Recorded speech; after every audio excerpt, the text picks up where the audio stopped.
So welcome to the fourth and the final webinar in our health series brought to you by the Sydney Southeast Asia Centre.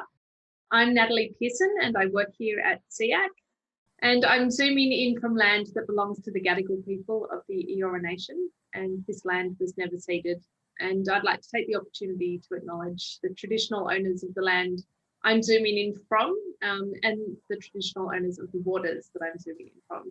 And I'd invite you to acknowledge the traditional owners of the lands and waters where you're calling in from today as well.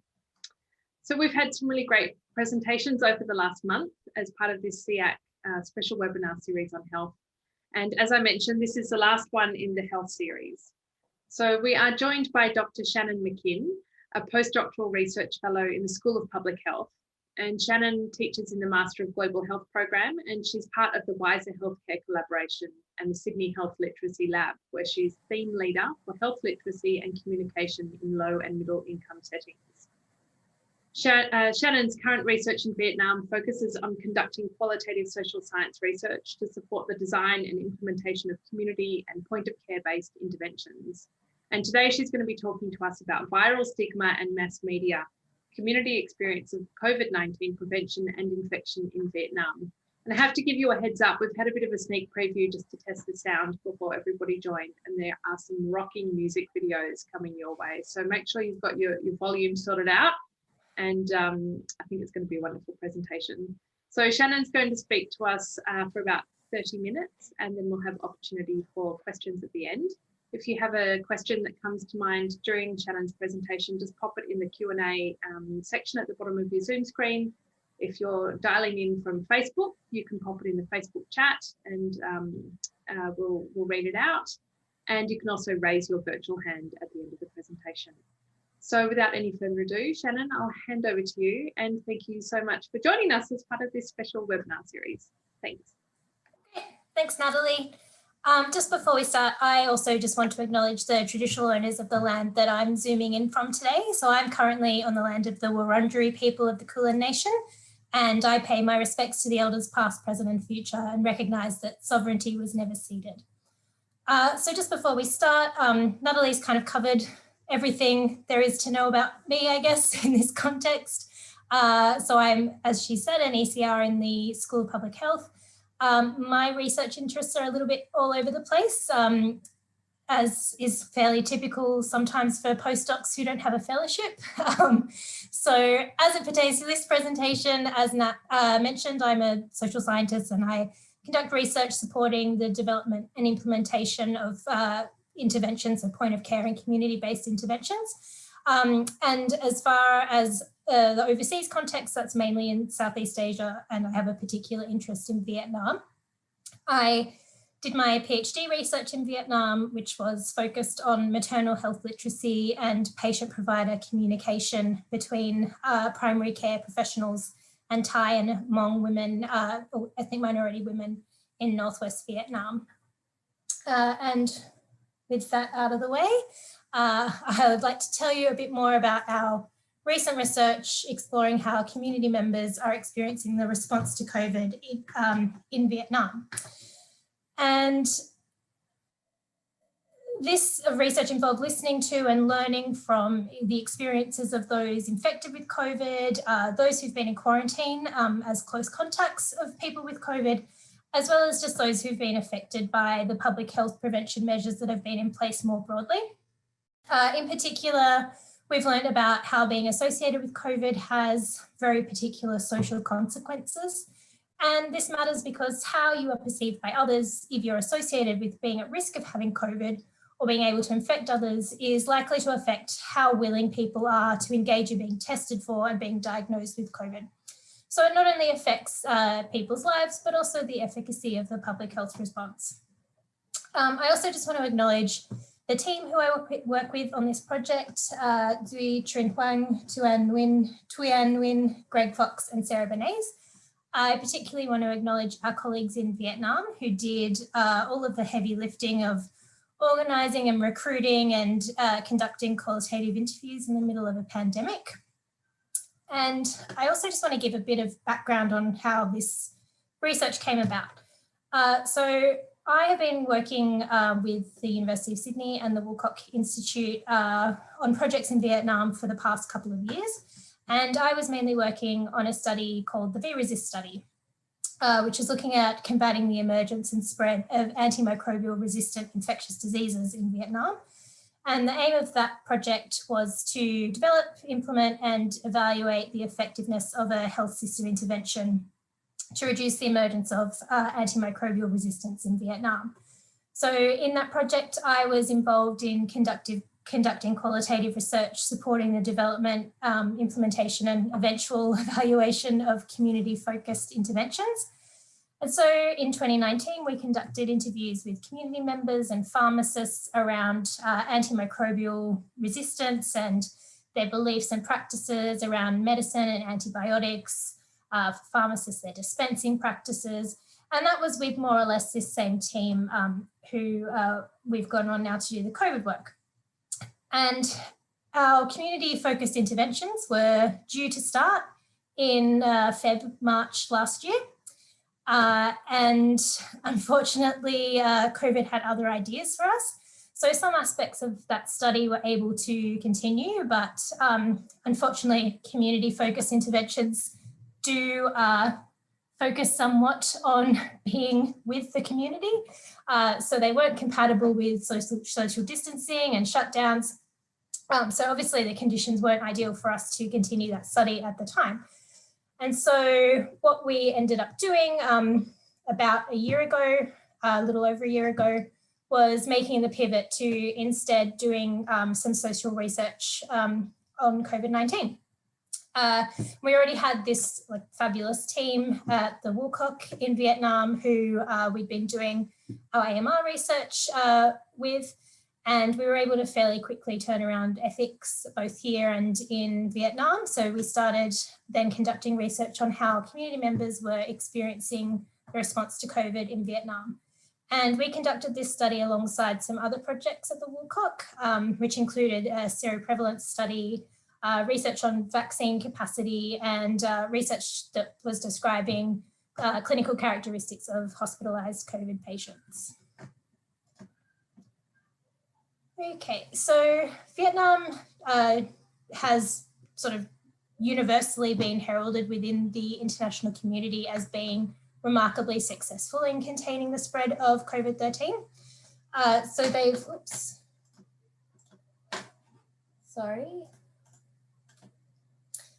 they've had 3 waves of outbreaks in Vietnam and very few deaths, so 35 deaths, and all of those happened in the second wave, which was around August last year. And this graph shows reported cases in Vietnam, so you can see the tail of the first wave here. And then the second wave in August, which was centred around Da Nang and Quang Nam in central Vietnam. And then they had a recent third wave as well in Hai Dung in the north of Vietnam, near Hanoi. But at the moment, they're down to a single-digit weekly average. So the last data here is from 2 days ago, and they had 5 new cases on the 27th of April. So at the moment, tracking pretty well.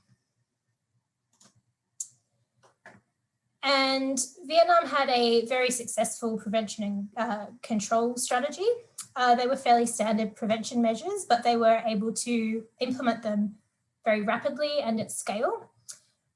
So their strategy was based on these roughly 6 points.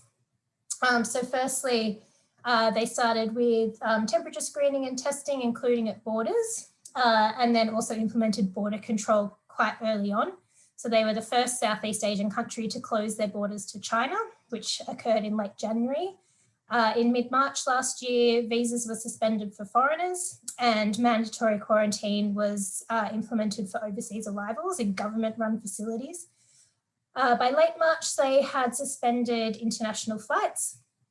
And the government also started coordinating and mobilising very early on, so in January last year. And this was partly motivated by their experience with SARS. So they knew that they needed to start getting organised early. They've also been very proactive with starting to produce their own PCR diagnostic testing kits. And they've also significantly increased their capacity for testing within Vietnam. So in January last year, there were 2 labs in Vietnam that were able to test for COVID-19. And by September last year, there were 120 labs that were able to test for COVID-19. They also commenced mass testing for overseas arrivals very early on, and mass testing was also conducted in outbreak areas and for close contacts. And as far as the contact tracing and isolation of cases and contacts during outbreaks, so I'll briefly explain their system that they have. So all cases of COVID-19 who are known as F0s are isolated in hospital. And then their close contacts, who are known as F1s, they have 14 days of mandatory quarantine, which is done in a hospital or in a government quarantine facility. And then the contacts of those people, so the close contacts of close contacts, who are known as F2s, are required to self-monitor for symptoms and home quarantine for 14 days. And then if an F1 tests positive and becomes an F0, they're reclassified as an F0, F2s are reclassified as an F1 and transferred to quarantine. And if you're a contact of a contact of a contact of a case, an F3, you become an F2 and so on and so forth. As well as aggressive contact tracing, social distancing and lockdown started in March and April. So masks became mandatory in mid-March. Gatherings were banned and businesses were closed in late March last year. And then they had a national lockdown and stay-at-home orders issued in April.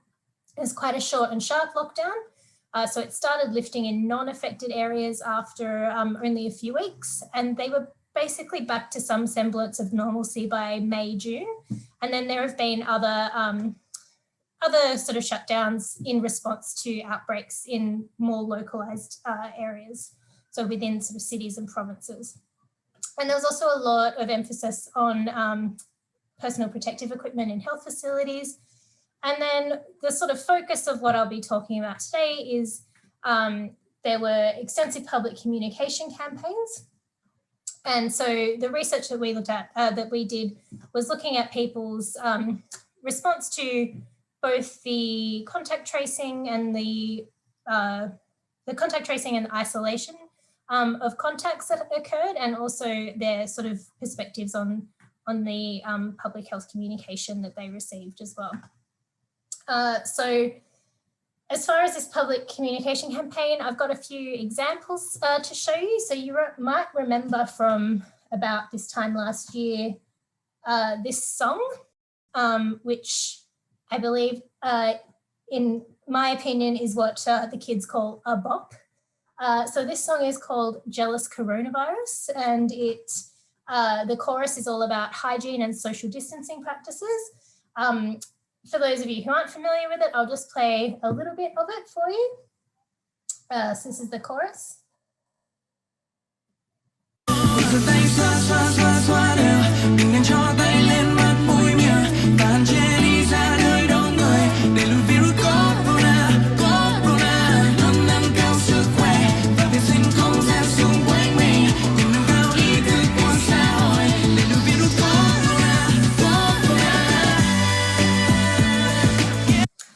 So this was very popular in Vietnam, this song, and it was a song that was sort of done by local sort of pop artists and with the support of the government. And so this song also became a TikTok dance challenge with hand washing choreography. I had a video of that as well. Don't know why it's gone to the back. It was at the front before.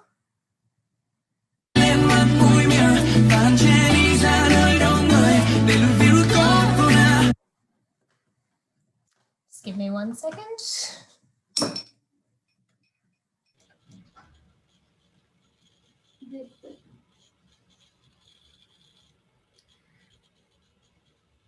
Shannon, take as long as you need. We're all keen to see the TikTok dance.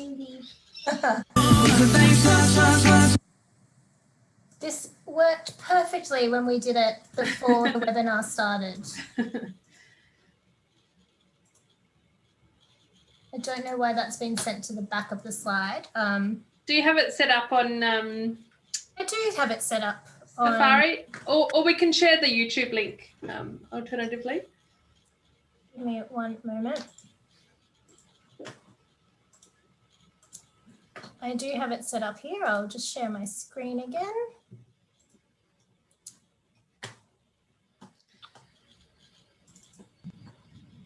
All right, can you all see that? Yeah, that looks good. Yeah.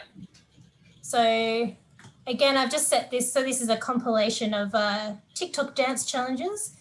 These gentlemen in the yellow are the original people who came up with the dance.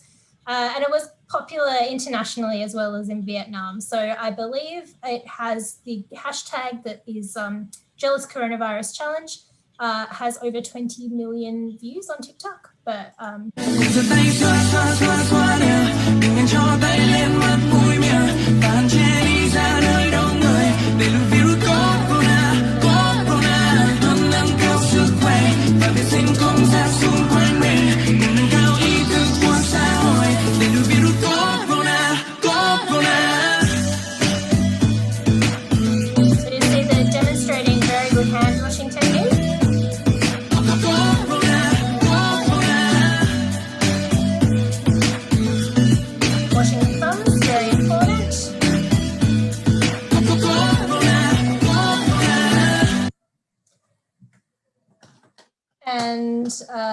if I go back to... That was definitely worth waiting for. Oh, thank you. So if I go back to my presentation, I think that the third video was working properly. Yes. Or not, right. Back to here then.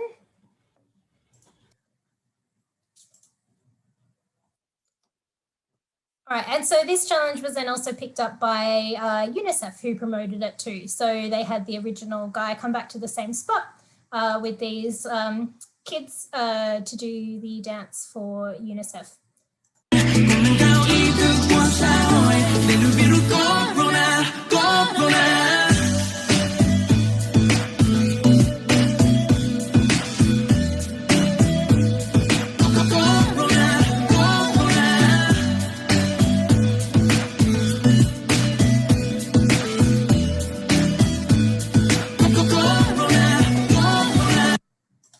So my favorite part about this video is in the original, you can see this street vendor in the background going about her business, and she sort of looks over at the guys and is like, oh, what are they like, you know, what are they doing? And in this one, you can see she's actually joining in. If you look at the background, she's doing her hands and everything with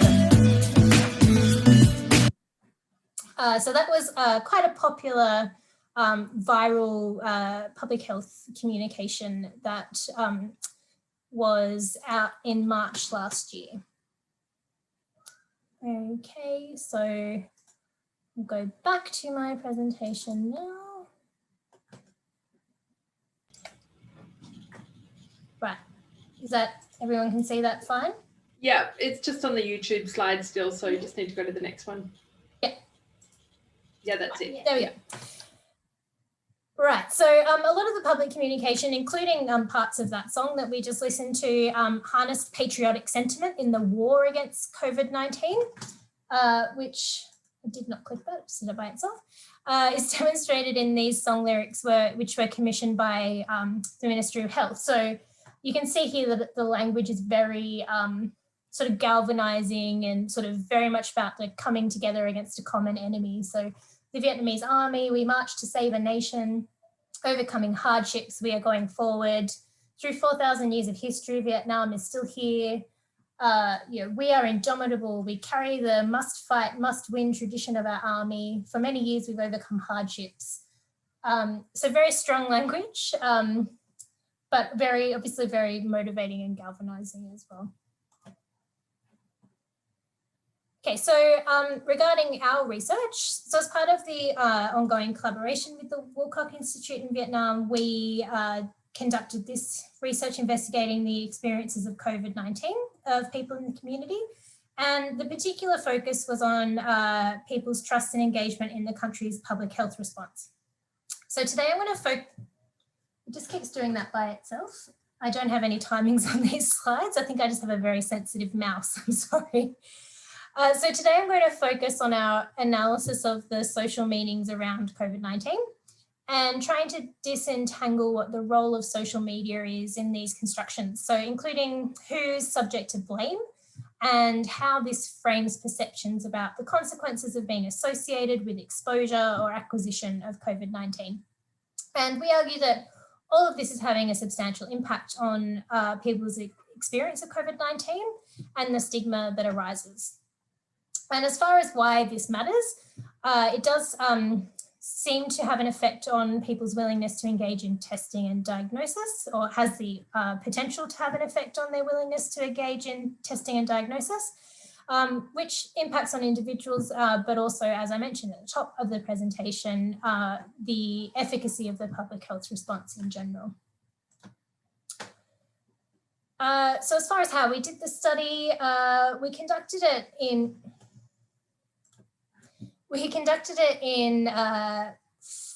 4 settings, so in Hanoi, Da Nang, Quang Nam and Ho Chi Minh City. We started collecting data in August last year, which was just in the middle of the second wave. But we included individuals who had been affected in the first wave of the outbreak, as well as the second wave. And so all of these places are settings where outbreaks have occurred. And we had quite flexible ethics approval that allowed us to sort of change the geographical focus of the study depending on what was going on sort of epidemiologically. So we interviewed a range of community members, including cases and close contacts, using video calls and phone calls, and using local platforms like Zalo, which is a Vietnamese social media platform, or messaging platform.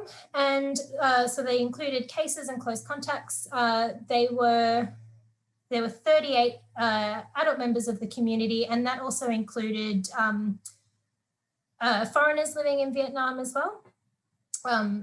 And the data collection was qualitative semi-structured interviews, which were conducted by our team in Vietnam, conducted in Vietnamese, obviously.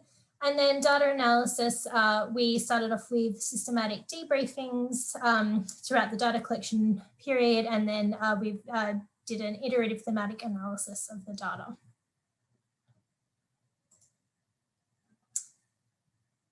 Okay, so our findings. So negative public attention has been focused on the behaviour of people infected with or who've been exposed to sort of close contacts of people with COVID-19. And this was particularly pronounced during the first wave of the pandemic. So initially, information provided by government authorities about infected individuals meant that it was really quite easy for the public to identify them. And these people described being subject to intense public blame, which often led to vitriol on social media, with people being directly criticised for threatening not only the health, but also the economy and the security of the nation. And this is also happening at a time when the public was being encouraged into a sort of wartime-like fervour for national cohesion and cooperation by the sort of health promotion campaign that we discussed earlier. Although there's an argument that the fear of being blamed for spreading COVID-19 might incentivise people's preventive behaviour, that's complicated by the asymptomatic period of infection and the ongoing period of risk where people need to exercise caution while they're still balancing their need to have an economically productive life.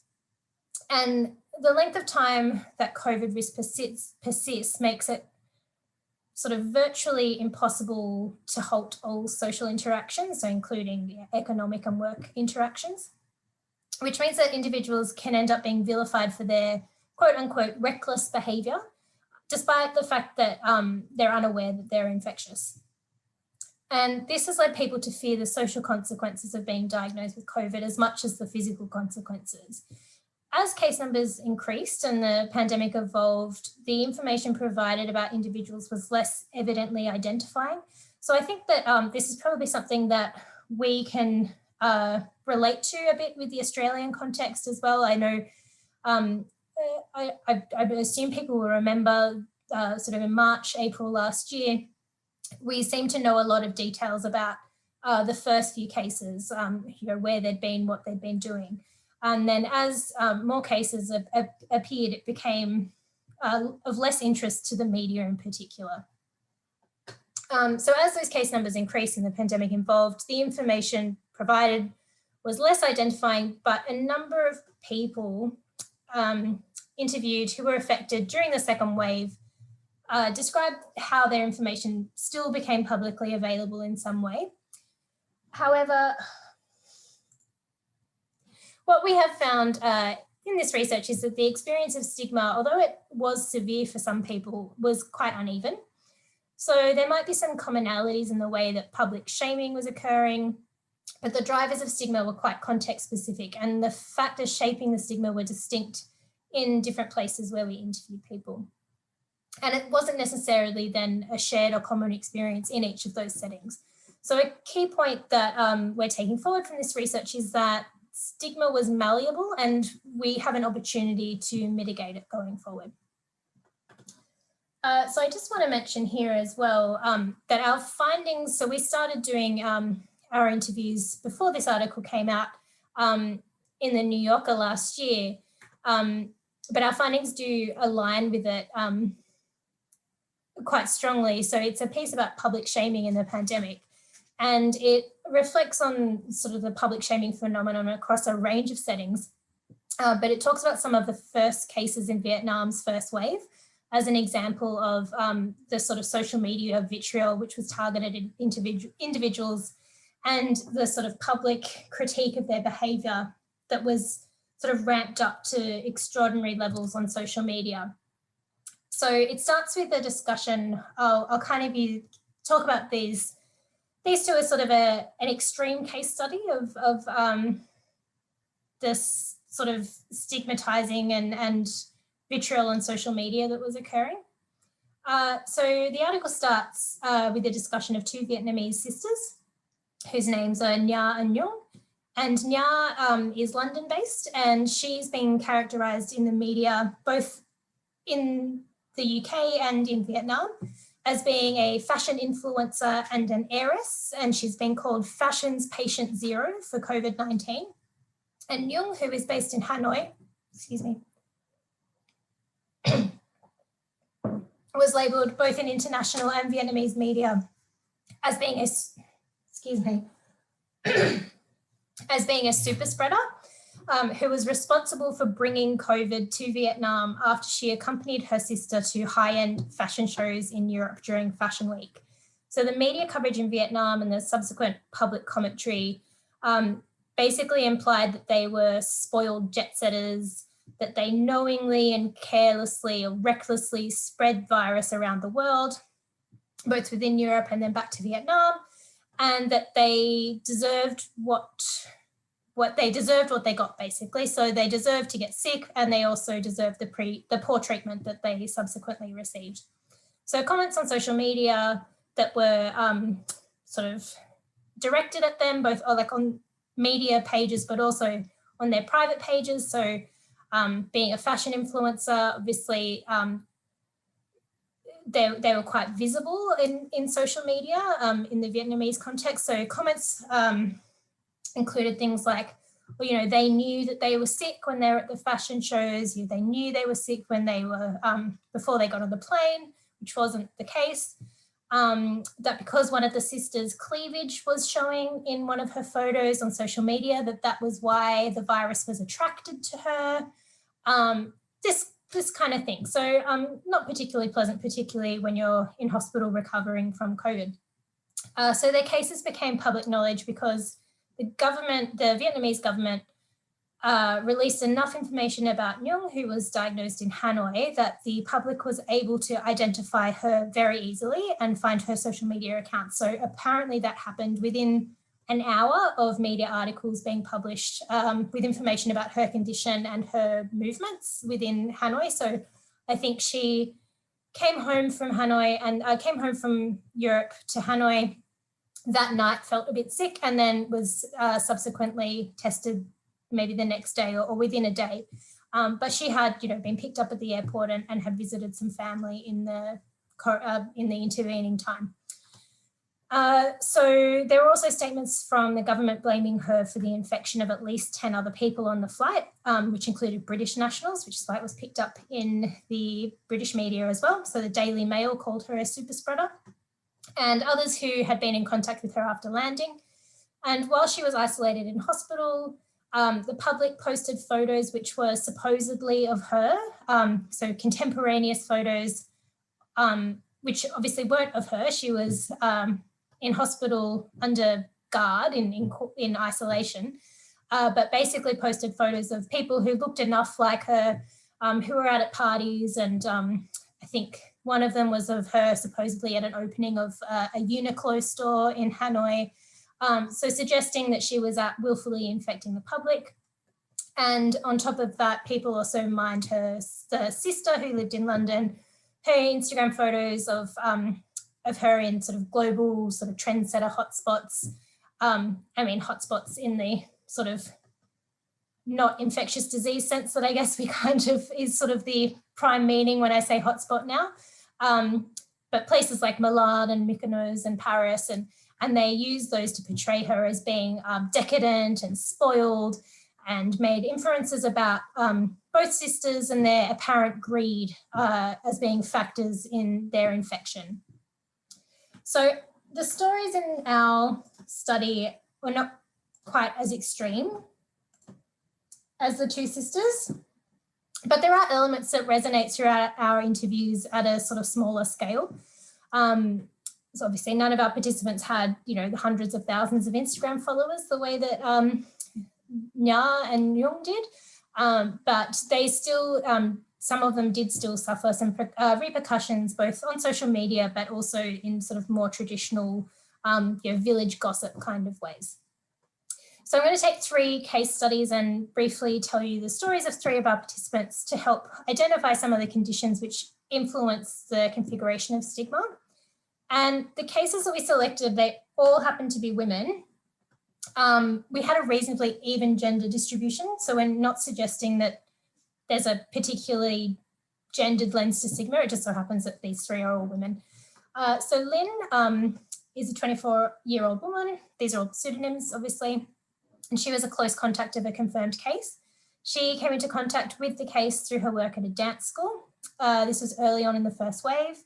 She was shocked to know her status as a close contact, and that the case was a student of hers at the dance school.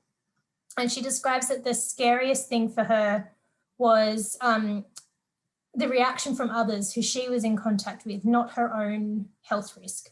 So she didn't get COVID, but she had a very difficult time from her colleagues, her parents, her landlord was hassling her as well, who were very angry with her for putting them at risk.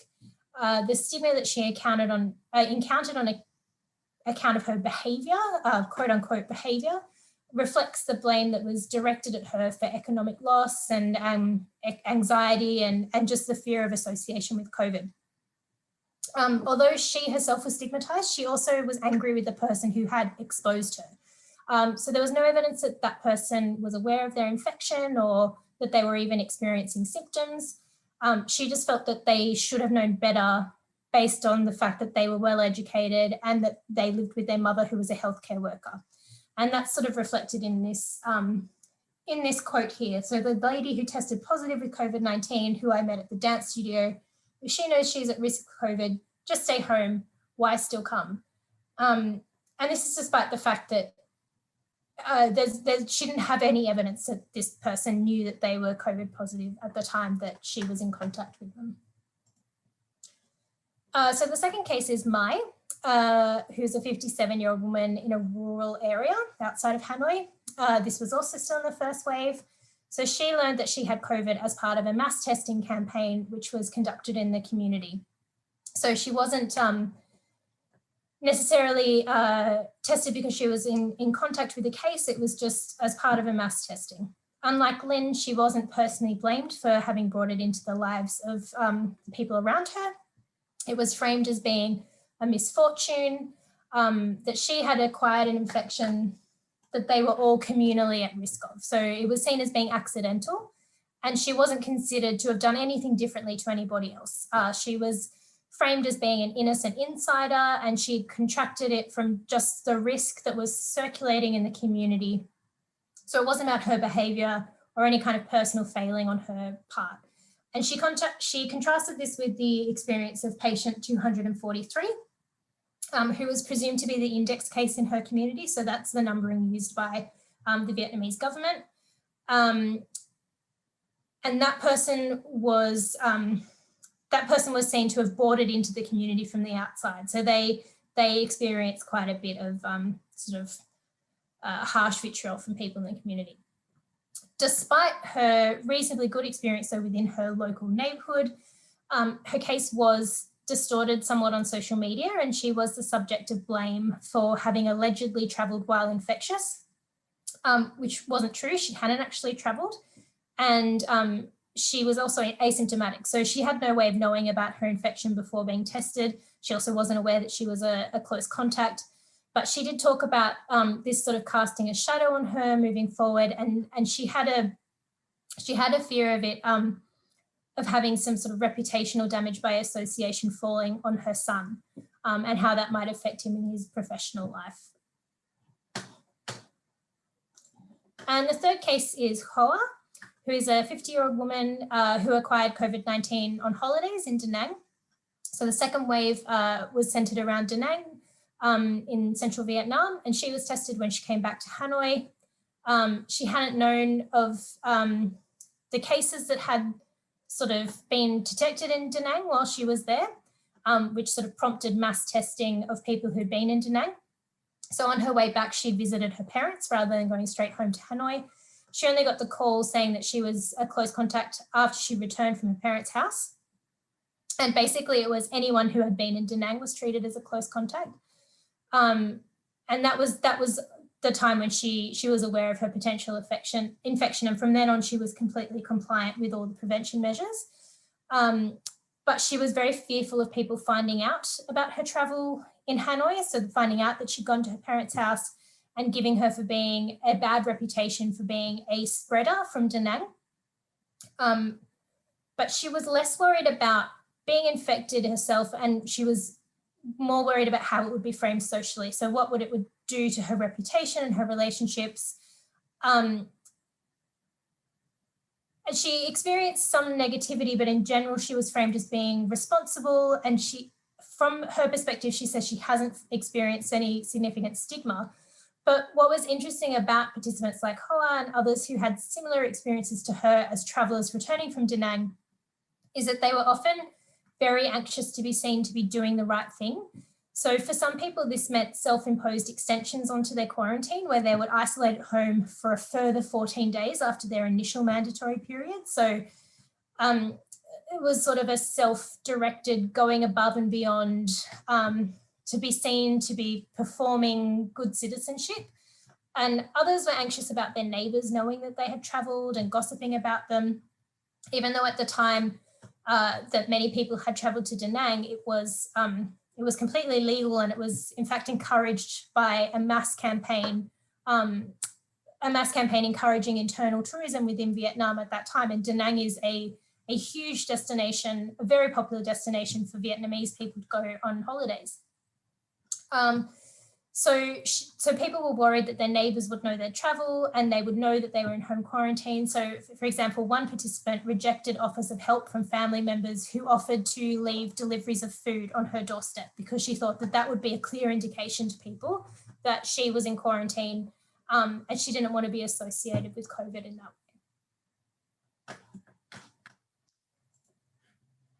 Okay, so we've been looking at the factors which shape the configuration of an individual as being guilty or innocent. We initially identified 5 key factors which appear to coalesce and shape the extent of stigma that an individual and their family experiences.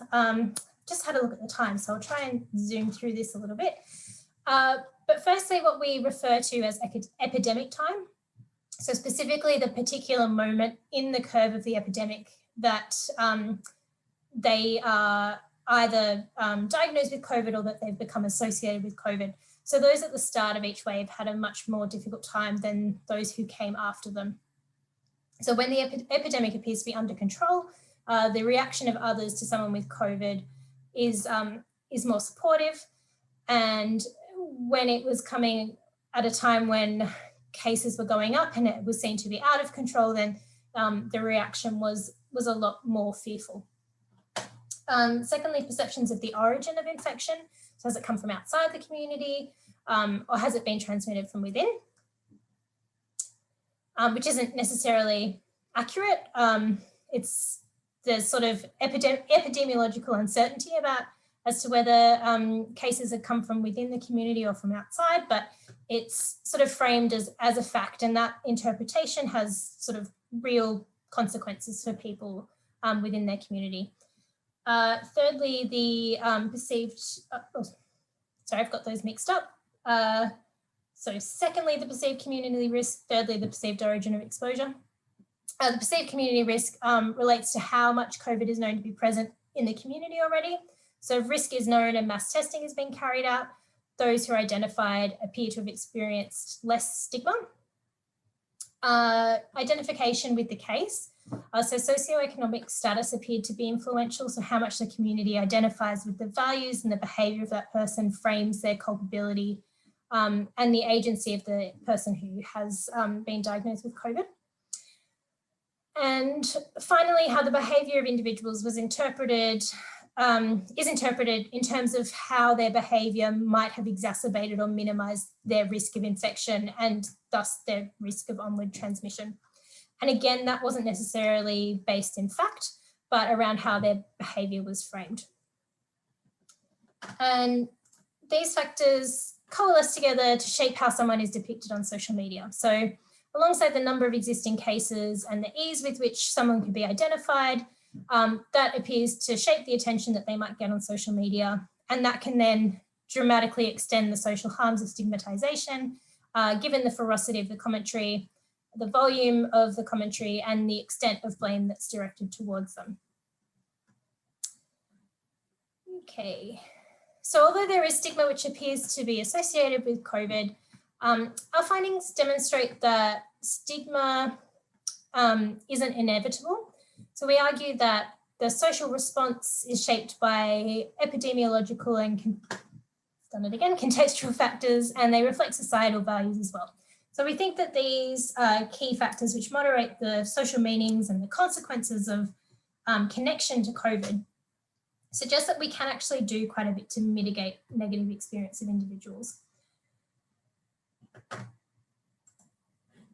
So we've identified conditions in the community that have avoided harmful social consequences of association with COVID and what we can learn from these communities.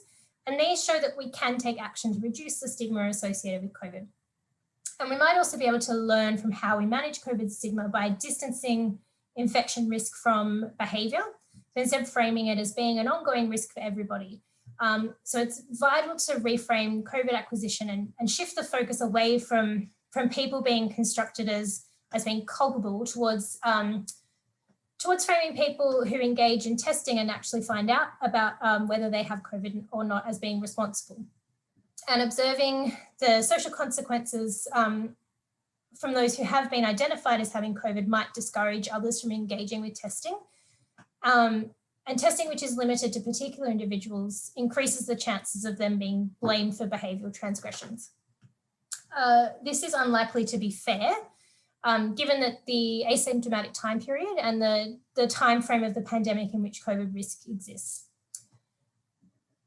So this suggests that there might be considerable value in mass testing. Epidemiologically, its value might be contested, particularly when there are a few cases, but it is likely to positively shape the social meaning circulating around COVID by diluting the association with individual behaviour and presenting it as more of a collective risk within the community.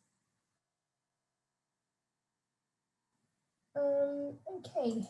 And I just have one more. I know we're like running really short on time though, Natalie. So this is just a video of our, basically it's a video that we made of our findings to be presented to stakeholders within Vietnam. So from Ministry of Health and that kind of thing. It sort of just goes over a lot of what I've said in the presentation. So maybe we could just include a link because I've probably gone for a little bit long. Shannon, if you just want to show us 30 seconds of this, I think that'd be fine.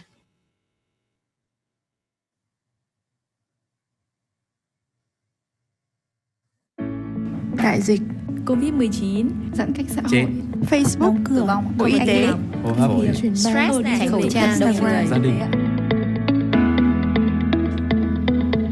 COVID-19 là một chủ đề được quan tâm hàng đầu do mức độ ảnh hưởng sâu rộng của dịch bệnh tới nhiều mặt của đời sống. Từ góc độ xã hội, cuộc sống của những người mắc COVID-19 và người tiếp xúc bị ảnh hưởng bởi cách cộng đồng nhìn nhận và đánh giá họ. Người mắc COVID-19 Khi em xin lỗi vì sự bất tiện, các chị bị suy nghĩ hơi quá lên đấy. Các chị ý cứ hỏi kiểu như thế bao giờ em mới có kết quả, bây giờ em có biết là em làm chị lo lắng như thế. Tránh xét nghiệm hoặc khai báo y tế không đầy đủ, trực tiếp ảnh hưởng. Người ta cũng xịt khử khuẩn tường luôn lên đấy. Họ nói sao bị như vậy không đem đi thiêu mà đem về làng làm gì. Nhưng thật ra lúc đầu ông ý không có dương tính. Từ hồi có tin ông ý bị dương tính, gia đình họ đóng cửa ở trong nhà chẳng dám ra ngoài. Một người có thể vô tình mắc Covid qua những hoạt động đi lại, tiếp xúc thường ngày. Không đổ lỗi, chỉ trích, quy chụp họ là nguyên nhân gây ra các đợt bùng dịch, virus SARS-CoV-2 mới là thủ phạm. Vì vậy, mỗi cá nhân, gia đình và cộng đồng cần thực hiện các biện pháp phòng chống dịch. Tham gia xét nghiệm, cách ly là trách nhiệm của mỗi người.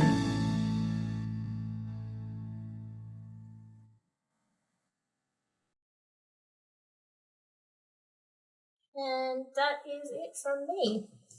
Thank you, Shannon. Do you want to just stop sharing your screen there so we can see you during the question and answer session? Thank you so much. That was absolutely fascinating. And I just want to read out a comment from Facebook. It's not a question. The comment is, OMG, loving this. So that's nice feedback, but it was a fascinating and really relevant presentation. I think I'm not sure where all of our attendees are dialing in from, but it's certainly a familiar experience to listen to the radio in the morning here in Sydney and hear the radio presenters recounting the latest COVID case and the list of places that this person has visited on their, weekend visit to Byron Bay or weekend visit to Sydney, and sort of reading them out breathlessly as if this person is living a big life. Whereas actually this person was asymptomatic and doing the right thing by checking in with their contact tracing apps and all that sort of thing. So it's certainly really relevant research, and I really enjoyed your presentation. We do have some questions, but I want to just ask you a couple of questions first. The first is about the vaccination status in Vietnam. To what extent has vaccination been rolled out? I don't have that right in front of me. Sorry, I asked you a difficult question straight up. That's all right. I know it's not yet extensive. Okay. They are starting to roll out, but I don't think that they have sort of any kind of mass. Okay, sure. Sort of, I can tell you. Just give me one moment. Well, while you're looking that up, I know we have a couple of your team members who've attended today. So if they'd like to jump in through sharing in the chat, that would be great too. Yeah, Greg would probably know. Sorry to put you on the spot, Greg. If you'd like to pop that into the Q&A, you're most welcome to do so. But then I guess the next question I had was about the contact tracing, which you described as aggressive. It seemed, I like the way you sort of explained it with F0, F1, F2. It does seem like there's quite a large administrative burden every time an F1 becomes recategorized as an F0. Did Vietnam have that sort of infrastructure in place already, or have they hired a lot of new health staff to help, process that administrative burden? Well, I know they did a lot through, they had a quite successful contact tracing app, which could tell you what your status was compared to cases that you'd come in contact with. So a lot of that would have been automated through the app. And I think just generally they're very good at mobilising people in Vietnam around any kind of emergency situation. So whether they've hired sort of new staff or they've sort of mobilised people from other areas, generally they're very good at doing that. Okay. And then, so one of the questions that's come through is about COVID cases and numbers in Vietnam. You said that Vietnam is one of the countries in the world to have done quite well when it comes to keeping COVID cases and COVID deaths down. I think the numbers you gave were 2,865 cases and 35 deaths, which is remarkable within the context of what we're witnessing in India and other parts of the world at the moment. How do you respond to people who doubt the authenticity of those figures? Is this something that comes up in your research? It hasn't come up in my research specifically, but certainly I've seen both on social media, but also telling people that I do work, that I do research work in Vietnam, and people going, "Oh, like, do you think that it's true that they really are doing that well?" I think that there are. If there was a lot of undetected spread, they would see cases in hospitals, and that's not the case. And additionally to that, we have, so the Woodcock has done a seroprevalence study in Vietnam where they were doing, they were testing people who were in areas where outbreaks had been, so people who hadn't been previously tested, to see if there was undetected spread. And there were, they did find some cases that had been undetected, but it certainly wasn't on a grand scale. So it does seem that those numbers are correct. Yeah, okay. Thank you. All right, we have a question about partnerships and whether doing this sort of research project during a pandemic where you're an Australian researcher unable to travel outside Australia, whether this sort of project is possible without long-standing, pre-existing trust-based partnerships. You've mentioned the Woodcock Institute, for example. Do you think it would be possible to get a project like this off the ground without those existing partnerships? My immediate instinct would be absolutely not, particularly in a country like Vietnam where there is a lot of political sensitivity. In another context, perhaps, but I think that the road was definitely well paved for us with the relationships that we had there, and also the research that we had, that we were sort of just wrapping up with our previous qualitative study that we'd done there. We sort of maintained at least one of our staff members over there, so we already had like a really good sort of day-to-day, just that sort of really nitty-gritty, like researcher to researcher, day-to-day relationship as well, which we didn't have to sort of rebuild with new people. I think probably not, to be honest, especially given that this sort of research is quite time-bound as well. Like it is, you kind of want to get in there while things are still happening and before, and even when we were interviewing people in August and they were talking about their experiences in March, they were already quite distanced from it, which can be good in some respects as to how people sort of think about their experiences and describe them to you. But yeah, there is that sort of, you do kind of want to get in there fairly quickly too. So yeah, I think my answer to that is probably not. And I think to some degree you probably wouldn't really want to or maybe shouldn't be trying to do that kind of research without sort of relationships and experience on the ground there, I think. Yeah, it strikes me you were able to mobilise relatively quickly. So you said you were planning to start your other research project around sort of February, March 2020. By August 2020, you were starting to collect data for this COVID pivot project. How exactly did you go about doing this research remotely? So we had actually, as far as the model that we were using, it didn't really differ for us particularly for us in Australia, compared to what we had been doing in the previous study on AMR. So I haven't actually travelled to Vietnam at all since I've been working on these studies. There are a few times where I was like maybe going to travel and then I didn't for whatever reason, and then COVID, I think that I was supposed to go early last year and then COVID happened. So we had done the previous project remotely as well. And I think it comes down to having those partnerships, those really good relationships with people on the ground.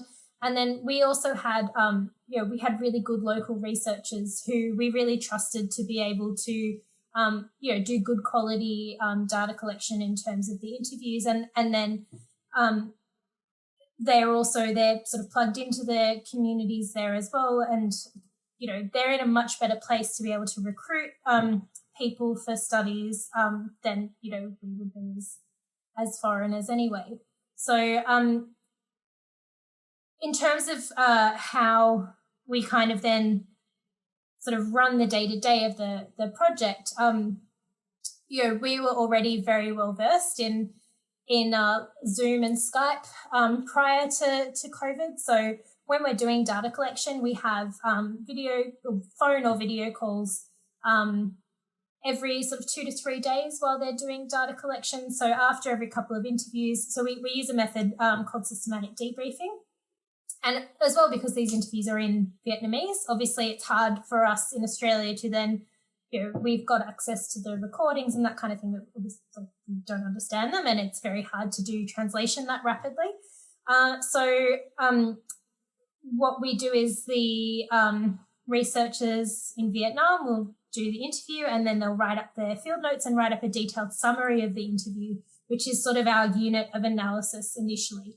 So we would have these phone calls or video calls every couple of days and discuss sort of the batch of interviews that had happened in those couple of days prior to the meeting.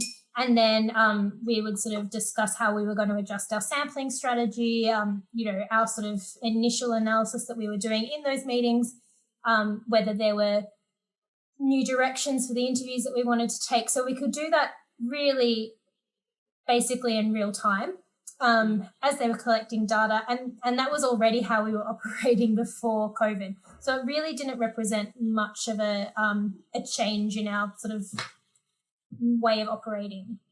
Yeah, I think it was one of your project team members in 2019 was the first to introduce me to Zoom, long before, in my opinion, the rest of the world was using it. So it's great to see those ways of communicating between Vietnam and Australia already established. So I think the proof is in this really, really interesting research project that you've presented on today, and I hope everybody's enjoyed it. You can watch the video again on Facebook Live. And I would like to thank you, Shannon, so much for joining us and being the lucky last in the health webinar series that we've brought to you this month. Thank you so much. We'll clap. Thank you so much, Natalie. And before we close off the seminar today, I would like to invite you all to come along to our next webinar series, which is focusing on environment and resources. And that kicks off on Thursday, the 13th of May. So same time, same day, starting on the 13th of May. And our first speaker will be Dr. Aaron Opdyke from the Faculty of Engineering. And he's going to be looking at disaster risk reduction in the Philippines. So I hope you can all join us on the 13th of May for the next webinar series. And Shannon, thanks for giving a fantastic final presentation. All right, I actually do have the slide for that for you. So. There we go. Thank you so much. Thanks, everybody, for joining us.